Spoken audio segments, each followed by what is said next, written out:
What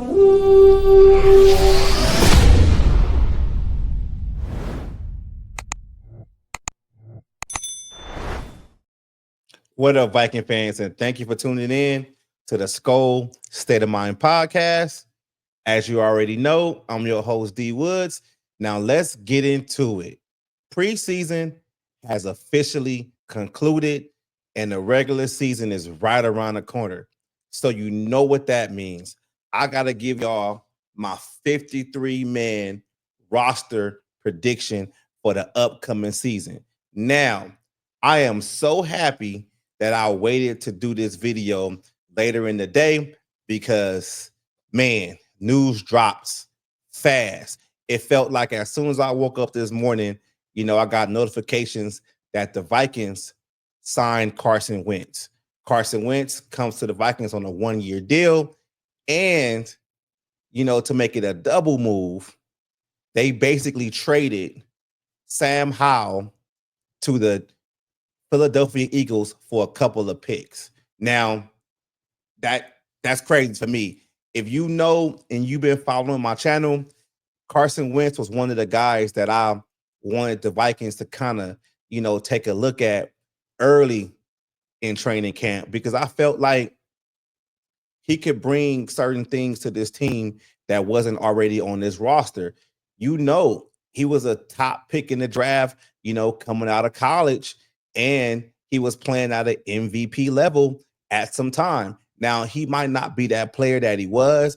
He kind of bounced around the league a little bit, the Colts, the Commanders, the Rams, just various teams, backing up other quarterbacks. And I felt like, hey, why not take a chance and see what we can get out of Carson Wentz? You get what I'm saying? And I'm just kind of happy that the Vikings pulled the trigger and basically brought him in. I think that at the end of the day, that Sam Howell didn't really fit what this team wanted to do. And it was just time for the Vikings to move on. And people out there can be like, oh, they traded for him. They really didn't trade a lot for him. They just moved down a couple of spots in the draft for Sam Howell, and it didn't work out. And that's one of the main things why I go to bat for Kwesi Adolfo-Mensah so much, because I feel like if something's not working, he's not going to try to force the issue and make it work. He feels like, hey, it's not working. My coaches are telling me this and they're telling me that. All right, let's make a move. And he made this move right in time because I feel, and I know, let me stop saying I know that other quarterback positions are available in the league right now. You got the Philadelphia Eagles, which we traded Sam Howell to. They got something going on with Tanner McGee. He has some kind of injury. Then you got the Raiders. Aiden O'Connell got an injury too. So I'm really happy that Kwesi Adolfo-Mensah said, you know what? It's not working. Let's move on. Let's get what we can get. And we go from there. Now, this could be the second move, because the first move was actually moving Harrison Phillips for a couple of draft picks, because the Vikings are still on the market to bring in another receiver. It might be 2 receivers. It might be 1. We really don't know. I mean, news is circling around Adam Thielen, but we don't know.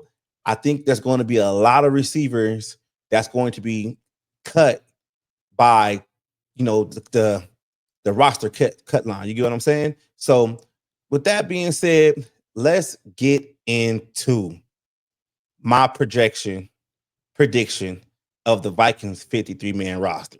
Let's do it. All right. First off, we're going to talk about the specialists. So I think the specialist is kind of speaks for itself.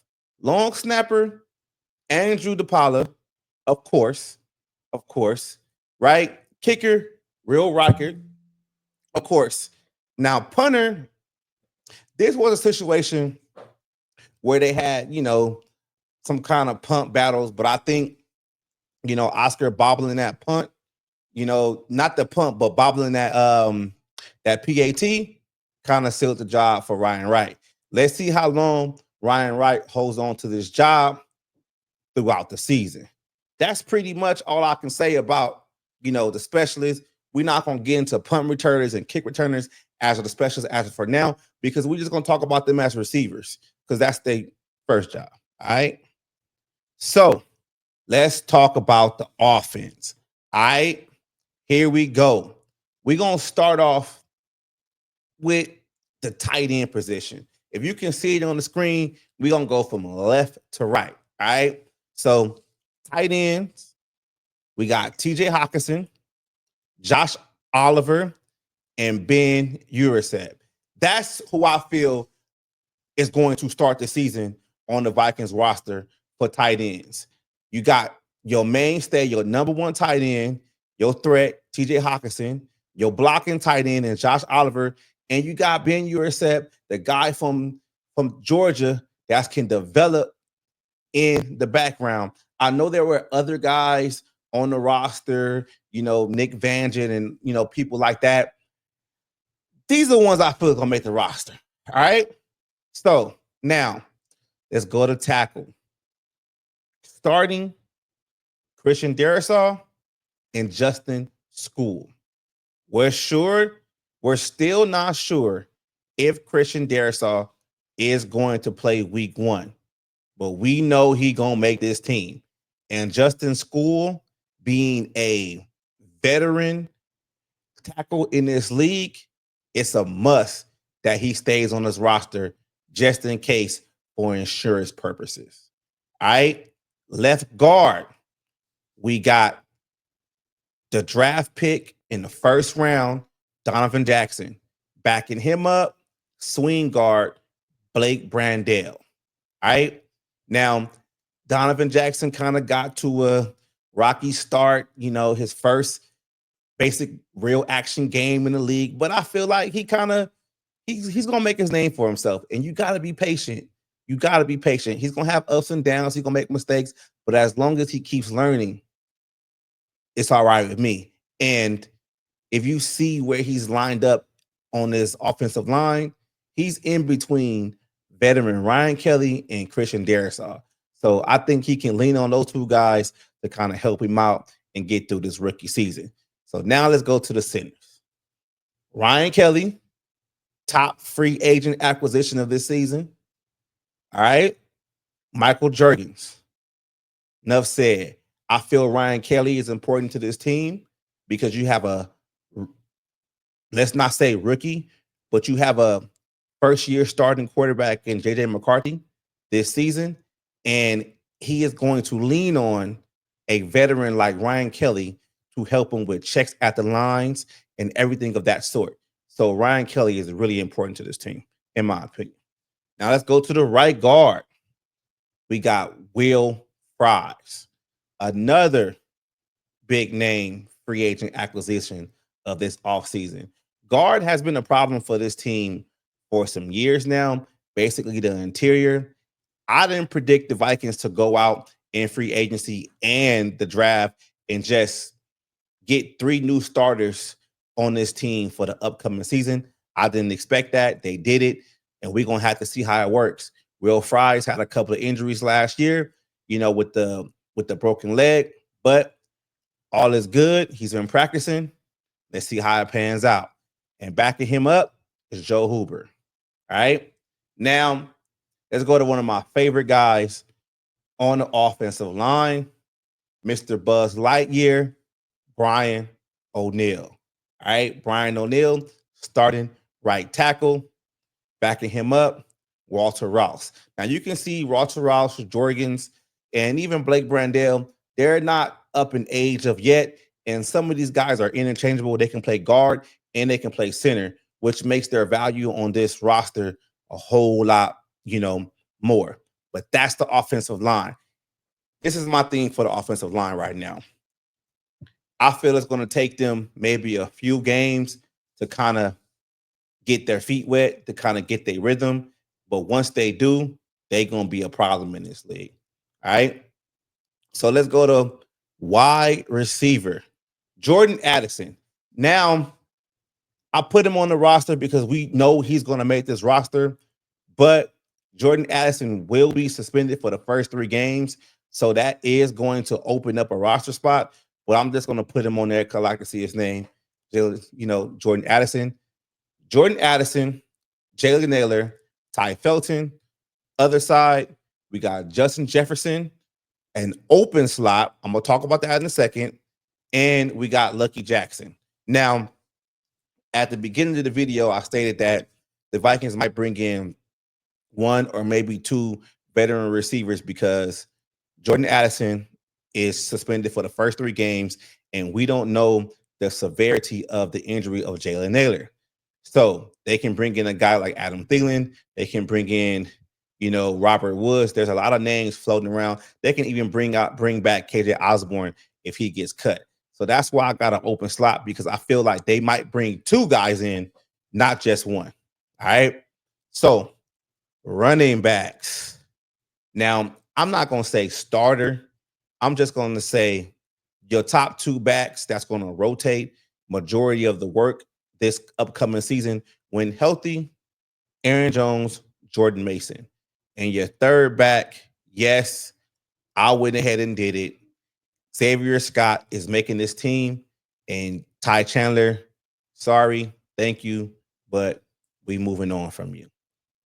That is how I predict the offense will look for this upcoming season. If you out there and y'all got any issues, and let me know, because I need the content, man. Let me know and we can talk about it. So let's move on to the defense. All right, the defense.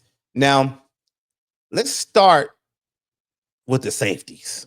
Okay, let's start with the safeties, because I think I want to save one of the deepest positions on this team as defensive tackle. I'm gonna save them for last.